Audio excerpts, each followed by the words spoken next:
Oh shit. What's happening, fam? L.A.R movement still moving.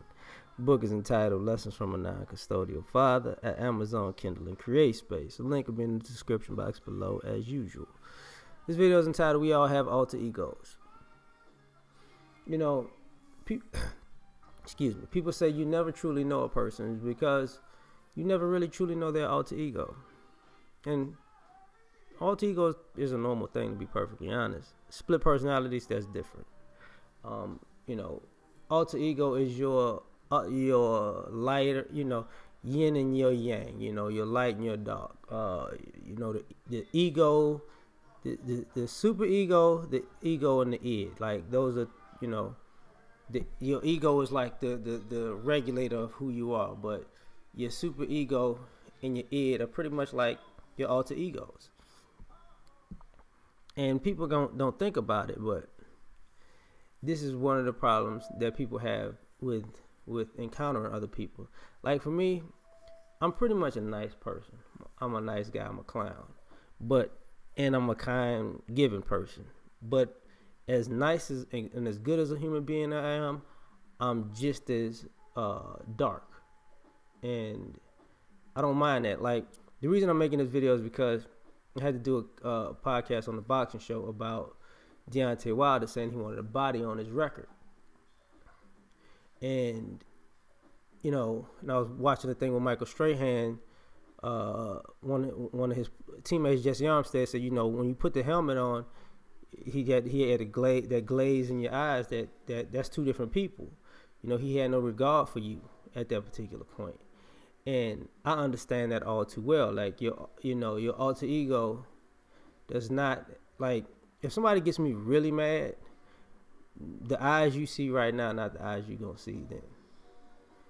The energy that you feel now is not gonna be the energy you feel then. The person that you may think now is not the person you're gonna know then. And I think a lot of times people assume poorly that, oh, you're such a nice person.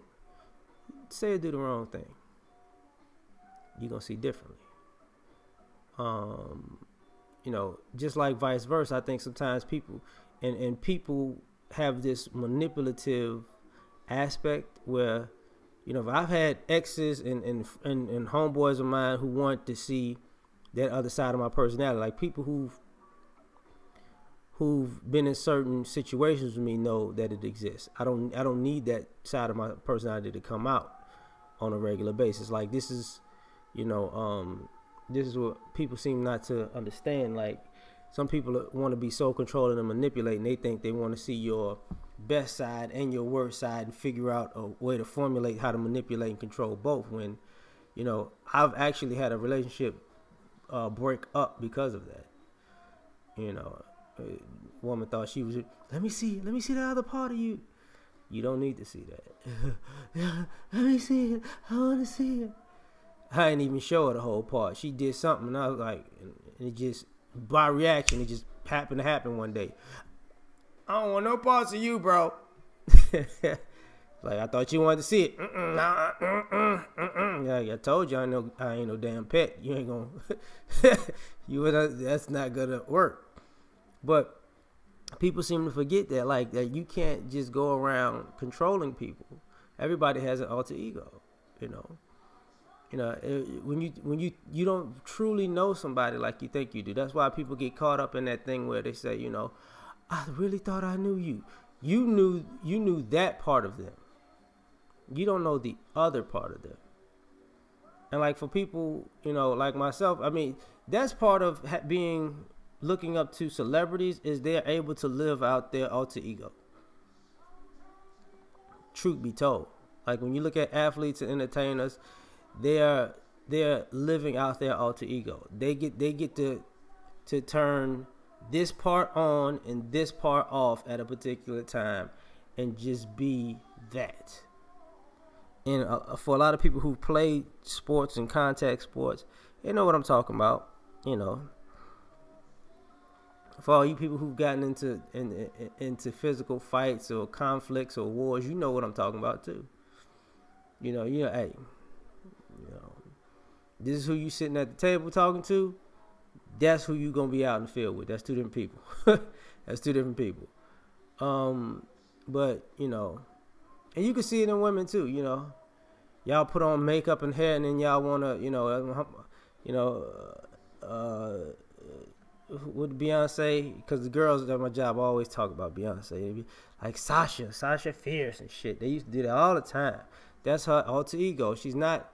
You're not gonna see on stage who you gonna see in person. That's two different people. It's a duality and everything in life, and people don't want to accept that.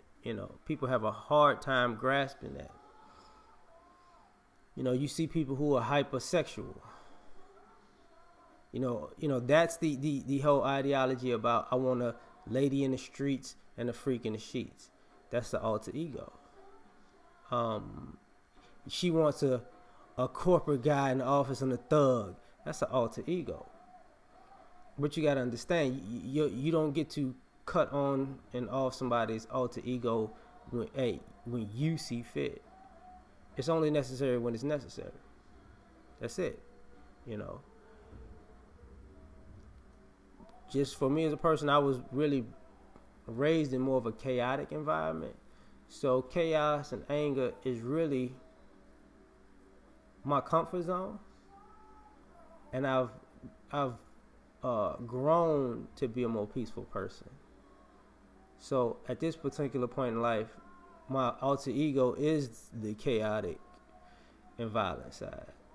I remember I used to play football years ago. I'll put you on your ass. I'm not a big guy. I'll put you on your ass. Because I was a sprinter. So I knew how to put you on your ass. I knew how to generate just enough speed to take my weight and knock you smooth out. Because I was a hard hitter. I'm a strong guy. To this day, very strong. Not as fast as I used to be, but fast enough. I learned how to punch. Not the greatest. I'm not a welterweight or middleweight contender of the world, but I guarantee you, if I hit you, you're not gonna get up. You're not, unless you were blessed with a chin, and most people ain't got that. So, it is what it is. But I don't go around trying to do stuff like that. I learned at a very early age that if you start fighting, all it's gonna create is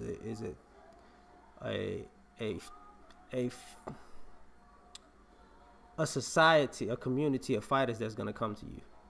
So once you start down that road, you're gonna be fighting all the time, because everybody wants to know who's top dog, and you got to be comfortable with it. And sometimes, like me, I had other interests, so my fighting wasn't my main interest. So I didn't feel like, fighting every day, every week, every month because somebody heard something.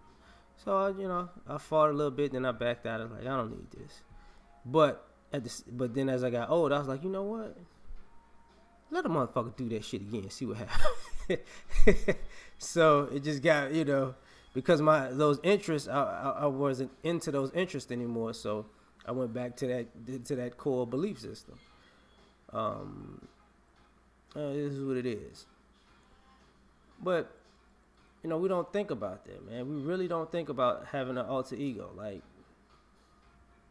And sometimes people do it in reverse, where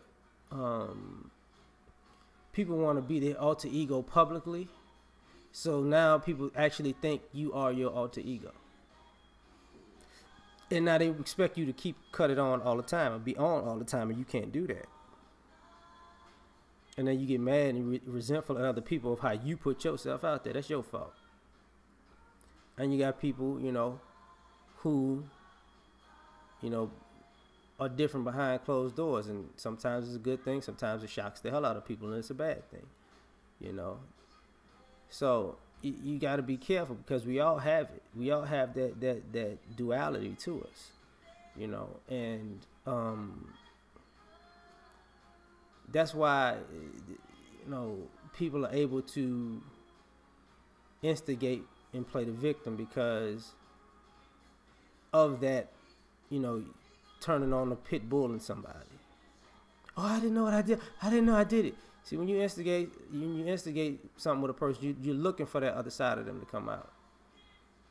You know. And some people are very peaceful, like, no, thank you. And some people aren't, you know.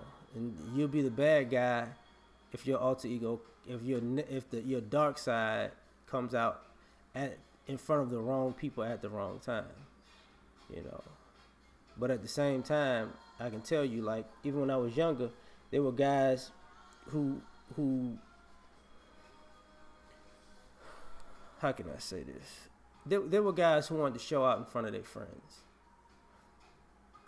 And I just had to take an L and look like I was a chump in front of all of their friends. What I mean friends, I mean they set. And then but I knew how life works. I'm gonna see you. So what happens? Normally, I saw them. Nobody around. Wasn't good for them. Wasn't good. You know, some people ran. Some people just had to take it. You know, some people tried to apologize their way out of it. It never ended well. It never ended well. You know. And, you know, that's the thing, man. Like, you don't know. Like, you really don't know who you're dealing with in life, because you really don't know their alter ego, because it's really not their place to show it to you. You know. Everybody has a Bruce Banner and a Hulk, a Clark Kent and a Superman, a Bruce Wayne and a Batman. This is why, you know, these caricatures have these identities, because it speaks to our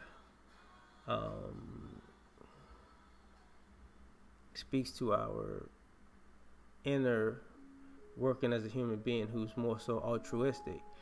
At the same time, if you notice, villains don't. See, the Joker's just the Joker. You know, dark side is just dark side, right?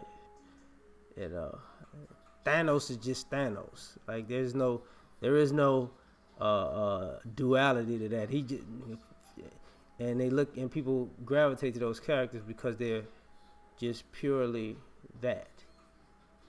You know, the purity of being evil or hedonistic per se. You know, you can't really get around that, because they are the personification of their dark side. Lex Luthor, you know, no alter ego, and that's why, you know, people think that's a snap in persons and personalities. When, I mean,